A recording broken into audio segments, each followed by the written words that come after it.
কিছু মনে না করো, আমি তোমাকে টাকা দিব। তো তোমার স্বামীর চিকিৎসার জন্য সবকিছু করব। তার বিনিময়ে তোমাকে আমাকে ভালোবাসতে হবে, আমার সাথে সময় কাটাতে হবে। তো আমি প্রথমে আশ্চর্য হয়ে গেলাম যে এসব কি বলছে আমাকে। তো একদিকে স্বামী অসুস্থ, টেনশন, অন্যদিকে এসব প্রস্তাব। মানে আমি একটু এলোমেলো বিব্রত অবস্থায় পড়ে গেলাম। তারপর অনেক চিন্তা ভাবনা করে দেখলাম আমার স্বামীর যেহেতু এখন কঠিন অসুখ, তাকে বাঁচাতে হবে। তা টাকা পয়সা তো ম্যানেজ করতে পারছি না, তার জন্য একটা বিকল্প পথ যেহেতু এটাই আমাকে বেছে নিতে হবে। তারপরে কিছুক্ষণ ভাবার পরে আমি আবার চিন্তা করলাম যে হলো যে না, ওনার শর্ততে রাজি হয়ে যাই। পরে আমি রাজি হয়ে গেলাম। রাজি হওয়ার পরে সে আমাকে নিয়ে এক জায়গায় গেল, একটা হোটেলে যায় আমার সাথে সারাদিন সারা রাত আমার সাথে টাইম কাটালো। তারপরে সে আমাকে কিছু টাকা পয়সা দিয়ে দিল। দেওয়ার পরে আমি ঠিক মতো তার চিকিৎসাগুলো আমার স্বামীর করতে লাগলাম এভাবে প্রতিদিন। এই জন্য আমার প্রতিনিয়ত আমাকে হেল্প করার কারণে আমিও তাকে না বলতে পারিনি। এইভাবে 8 থেকে 10 দিন তার সাথে আমার শারীরিক সম্পর্ক মেলামেশা হয়ে গেল। দিন রাত আমি তার সাথে যেহেতু আমার স্বামীও অসুস্থ, তার সাথে অনেক দিন ধরে অনেক কিছু হচ্ছে না। আর আমি একটা মেয়ে মানুষ, আমার অবশ্যই একটা মনের থাকতে পারে। এই জন্য মেয়েরা তো অল্পতে দুর্বল হয়ে যায়। তো দুর্বল হয়ে গেলাম। হয়ে যাওয়ার পরে যাই হোক, আমার ইচ্ছাতেও আর আমার জীবন বাঁচার জন্য, জীবন বলতে আমার স্বামীর জীবন বাঁচার জন্য আমার প্রয়োজনে আমি তার সাথে সম্পর্ক করতে বাধ্য হইলাম। আসসালামাইকুম, সবাই কেমন আছেন? আশা করি ভালো আছেন। তো আপনাদের সাথে আবার কিছু বিষয় শেয়ার করার জন্য চলে আসলাম। এই যে এত সুন্দর একটা নির্জন জায়গায়, যেখানে বসে আসলে আপনাদের সাথে কথাগুলো বলবো। কারণ সব কথা ফ্যামিলির সাথেও শেয়ার করা যায় না, আবার সব বিষয়ে মনে মনে রাখাও যায় না। কাউকে কিছু বললে মনের কথাগুলো হালকা লাগে নিজেকে। আর অনেক কিছু আপনারাও জানতে পারেন, বা আপনাদের জীবনে যদি কোনো ভুল ত্রুটি হয়ে থাকে তাহলে আপনারাও এগুলো সংশোধন করে নিতে পারেন। তো আমার জীবনে এরকম একটা ঘটনা ঘটছে। আমার হাজব্যান্ড আমাকে অনেক ভালোবাসতো। সে আমার যখন ভালো ছিল আমার জন্য অনেক কিছু করছে। তো হঠাৎ করে সে একদিন অসুস্থ হয়ে যায়। তার চিকিৎসার জন্য অনেক টাকার প্রয়োজন হয়। তবুও আমি সাহস করে আমার যা ছিল তা নিয়ে আমি মেডিকেলে তাকে ভর্তি করি। সে তাকে চিকিৎসার ব্যবস্থা করি। কিন্তু হঠাৎ ডাক্তার বলল তার একটা কঠিন রোগ ধরা পড়ছে। আর এই জন্য তার অনেক টাকার প্রয়োজন, চিকিৎসার প্রয়োজন। আর মানে অনেক টাকার প্রয়োজন। এখন আমি কি করব আমি ভেবে পাইলাম না। চতুর্দিকে দৌড়াদৌড়ি করতেছি, সবখানে ফোনে কথা বলতেছি, কোথায় এতগুলো টাকা পাবো। তো এক সময় এইভাবে এক লোক আমাকে হাসপাতালে ফলো করে যে আমি টাকার জন্য আমার হাজবেন্ডকে চিকিৎসা করতে পারছি না। তো সে এসে আমার কাছে বলল যে যদি কিছু মনে না করো, আমি তোমাকে টাকা দিব। তো তোমার স্বামীর চিকিৎসার জন্য সবকিছু করব। তার বিনিময়ে তোমাকে আমাকে ভালোবাসতে হবে, আমার সাথে সময় কাটাতে হবে। তো আমি প্রথমে আশ্চর্য হয়ে গেলাম যে এসব কি বলছে আমাকে।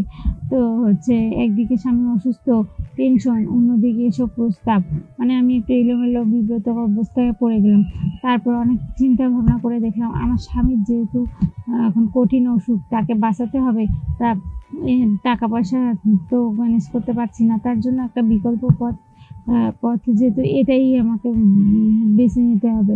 তারপরে কিছুক্ষণ ভাবার পরে আমি আবার চিন্তা করলাম যে না, ওনার শর্ততে রাজি হয়ে যাই। পরে আমি রাজি হয়ে গেলাম। রাজি হওয়ার পরে সে আমাকে নিয়ে এক জায়গায় গেল, একটা হোটেলে যায় আমার সাথে সারাদিন সারা রাত আমার সাথে টাইম কাটালো। তারপরে সে আমাকে কিছু টাকা পয়সা দিয়ে দিল। দেওয়ার পরে আমি ঠিক মতো তার চিকিৎসাগুলো আমার স্বামীর করতে লাগলাম এভাবে প্রতিদিন।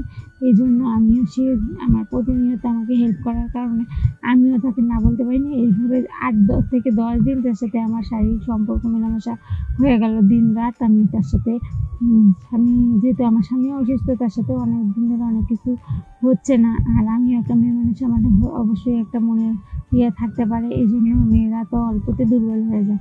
তো দুর্বল হয়ে গেলাম। হয়ে যাওয়ার পরে যাই হোক, আমার ইচ্ছাতেও আর আমার জীবন বাঁচার জন্য, জীবন বলতে আমার স্বামীর জীবন বাঁচার জন্য আমার প্রয়োজনে আমি তার সাথে সম্পর্ক করতে বাধ্য হইলাম। দিনের পর দিন এইভাবে 8-10 দিন কেটে গেল।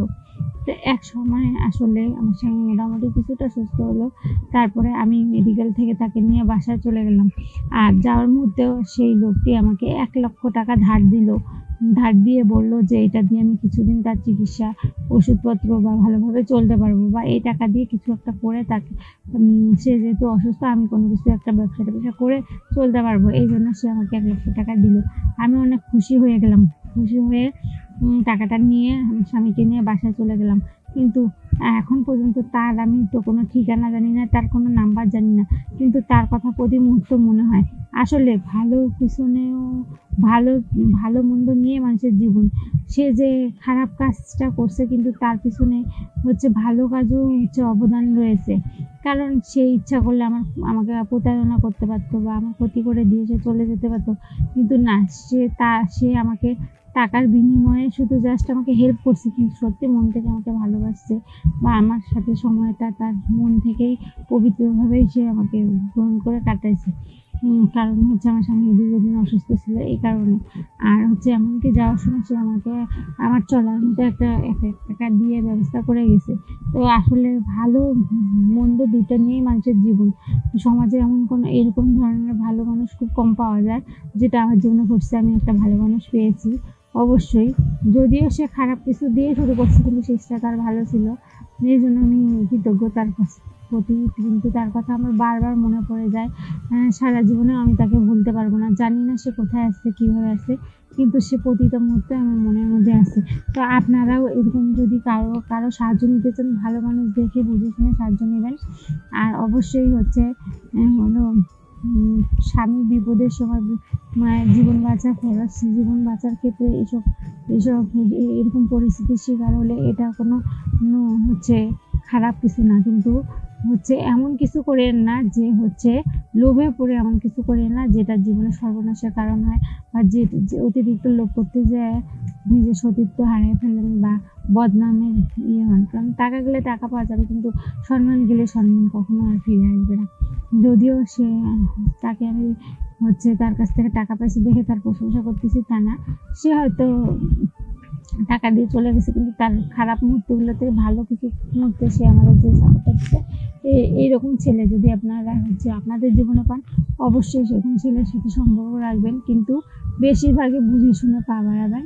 আর প্রত্যেকের জায়গা থেকে সচেতন থাকবেন।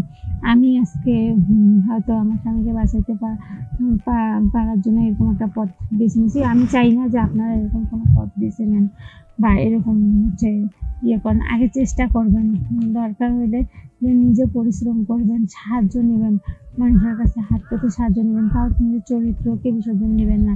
মানুষের প্রতি কথা শুনে লোভে পড়বেন না। আর এই লোভও মানুষকে ধ্বংস করে দেয়। তো যাই হোক, অনেক কথা বলে ফেললাম। এগুলো থেকে আসলে আমাদের প্রত্যেকের শিক্ষা নেওয়া উচিত। আর আমিও আমার কথাগুলো আপনার সাথে শেয়ার করতে পেরে ভালো লাগলো। সবাই ভালো থাকবেন।